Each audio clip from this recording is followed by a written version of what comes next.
What's up guys, this is Chronic Rush and welcome to episode 10 of my FIFA 14 World Cup Squad Builder series, where basically I'm going to be building a squad for every single nation participating in the World Cup, showing you the squad builder, showing you the squad, and then showing you some of the goals and some decent highlights from the games I played after that, and just give you an overall rundown of players. I think it would be kind of good, because obviously you want to incorporate something with the World Cup coming up pretty soon of the summer 2014, so I'm pretty hyped about that, and I wanted to show something about some series on FIFA, and I thought this was the best way of doing it. So today we're going to be moving on to the World Cup Squad Builder of Greece. My previous episode was Chile, so go be sure to check that out. But this week's one, fairly solid team. Number of decent players in the Greek team, and especially in FIFA there's a number of decent cheap players to use. So let's get into the squad. Before I get into the squad though, I want to say I'm sorry if I mispronounce any of the names. Some of the names are extremely hard to pronounce in this Greece team, but that's just going to be a disclaimer just from the start. But let's get into the players and the formation. Formation we're using is the 4-5-1, one that's not really used too much by myself, but actually works kind of well if you get everyone in the right work rate areas. For example, striker, you especially want one with a high attack and work rate, and sometimes you can feel a bit lone up the top, but sometimes it works quite well. So moving into the goalkeeper, let me quickly check the parameters here to Greece, just to make it a bit quicker and easier to find some of the players. And there we go. And we're going to start off with the goalkeeper, and it's going to be this player here, Karlazis. I'm not too sure you pronounce that name at all, but 74 rated player, plays in the Liga BVA for Granada, and he's a very, very well-rounded keeper. 76 diving, 72 reflexes, 73 handling, and 79 position, and works fantastically well. The only downside I personally felt of him was sometimes he would just feel extremely late to dive, and sometimes the ball would just go underneath him. So that's probably the only downside, but not a bad keeper for the price. Moving to the right back, we're going to have an informed player, and that's going to be this player here, Torosidis. Plays for AS Roma, picked him up with the Shadow Chemistry style one, and the main reason of that was due to his pace. 77 pace isn't the best, but the Shadow Chemistry style obviously helps increase that. 77 defending, 79 heading, 70 dribbling, and 80 passing all work fairly well as a right back. Just a fairly well-rounded player, and for 16,000 coins, that is a discard price in form, roughly. Moving on to the two centre-backs, this is where it gets fairly solid. We're going to have a first player here, Socrates, plays for Borussia in the Bundesliga, and we're going to have another player, Papadopoulos, the one that plays in the Hellas Liga. There's also another Bundesliga Papadopoulos, and there's another Greek centre-back for Olympiacos. They both are very, very good. But I decided to go for these two mainly because they're decent pace, both 75 and 77, and decent heading and defending stats. Work very, very well at that back four. Moving on to the final player of the back four, we're going to have a silver player, and that's going to be this player here, Holibas.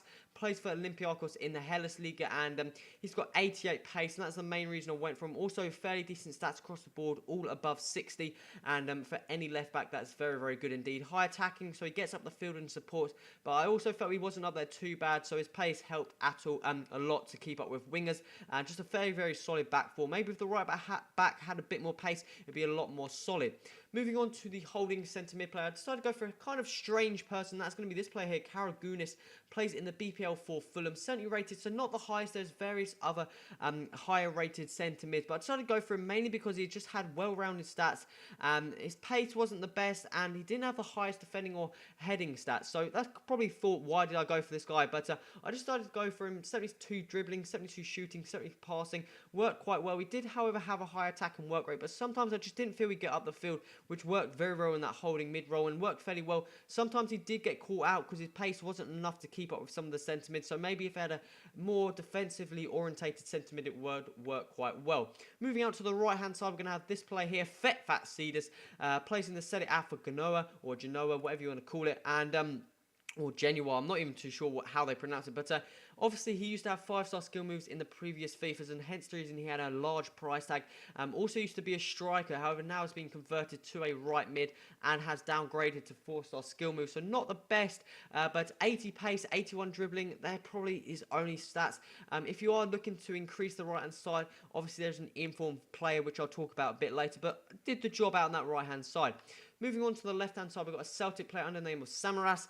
He actually picked him up in a left wing. His default position is left mid, but I accidentally picked him up in a left wing. Didn't do too bad in terms of chemistry reasons, but still 73 rated player. He's got an informed version to upgrade to. 6'4", absolute giant, 85 pace, 75 heading, 74 dribbling. Worked very, very well, 64 shot, sorry, and a right-footed player on the left-hand side works fantastically well.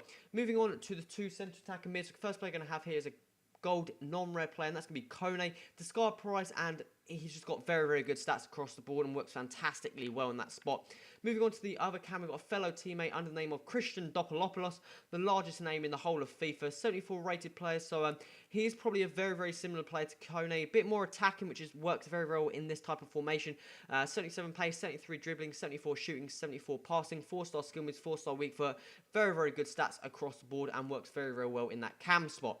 Moving on to the final player of the World Cup Greek squad, we're going to have this player up top, Salpingdis, striker, discard price player, and you may think, why did I go for him instead of the alternative second inform Mitoglu? I went for him mainly because of his pace and strength. He's very, very strong pacey player, 76 shooting as well, 74 dribbling, 70 passing. That's the main reason I went for him. I just wanted a bit more of the pace. The only downside, he has got a high defensive work rate, which doesn't suit this formation too well.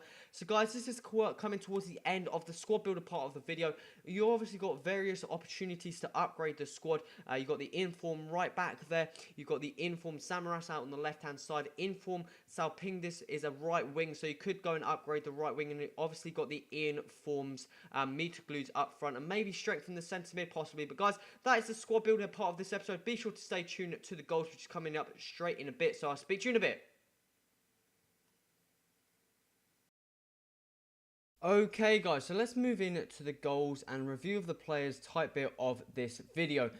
Basically I'm going to start from the goalkeeper and move up to the strikers, just giving a basic overview of them and say whether they're decent players or players to avoid. So as you can see from the goals, there's going to be some okay goals, some decent shots, and just get some decent passing overall, just to try and get some goals better. We'll start off with the goalkeeper, 74 rated player, and he wasn't too bad. Like I said, I think in the squad build a bit, he was fairly decent in terms of quick reaction stuff, but sometimes he just couldn't get to the long shots and just couldn't react to the ground fast enough. That was the only downside.